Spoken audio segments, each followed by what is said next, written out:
ఎప్పటికప్పుడు తాజా వార్తలను అందిస్తున్న D6 న్యూస్కు స్వాగతం. అందరికీ నమస్కారం. ఇవాళ ఒక అన్ఫార్చునేట్ ఇన్సిడెంట్ జరిగింది. ఇవాళ గవర్నమెంట్ జనరల్ హాస్పిటల్లో ఒక ప్రీవియస్ అక్యూజ్ రియాజ్ అనే అతను వార్డులో ఉన్నాడు. అయితే రెగ్యులర్ చెకింగ్లో భాగంగా ఆర్ఐ గారు అక్కడ చెకింగ్కి వెళ్తే అక్కడ రూమ్ దగ్గర తలుపులు పాల్గొట్టే సౌండ్, తర్వాత అద్దం పగిలిన వచ్చేసరికి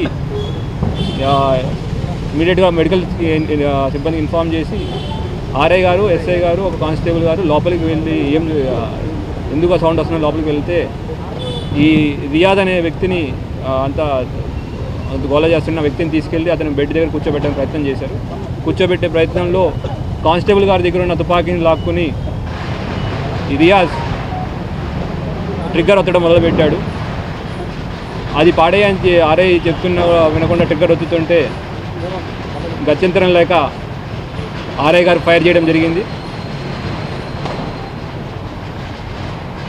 అక్కడి నుంచి అంత ఫైర్ చేయడం బుల్లెట్ ఇంజురీస్తో రియాజ్ ఆడ కింద పడిపోయాడు. తర్వాత ఎస్ఓపి ప్రకారం దాని మీద కేసు రిజిస్టర్ చేయడం అండ్ ఎంక్వైరీ చేయడం జరుగుతూ ఉంది. Thank you sir. పోస్ట్మార్టం ఎప్పుడు జరుగుతుంది? పోస్ట్మార్టం, ఇంక్వెస్ట్ అవన్నీ గైడ్లైన్స్ ప్రకారం అన్ని కరెక్ట్గా జరుగుతున్నాయి. ఆసిఫ్కి 2 చేతులు చేయడం సార్, వాళ్ళ కుటుంబ సభ్యులంతా ఆందోళన. ఆసిఫ్ని మల్లారెడ్డి హాస్పిటల్ హైదరాబాద్లో ట్రీట్మెంట్ జరుగుతూ ఉంది. వాళ్ళ మార్నింగే 11:30కి ఆపరేషన్ జరిగింది. ఇంకొక సంవత్సరం పట్టేదాకా అతనికి అంతా సెట్ అవ్వడానికి సంవత్సరం దాకా పట్టే టైం ఉంది.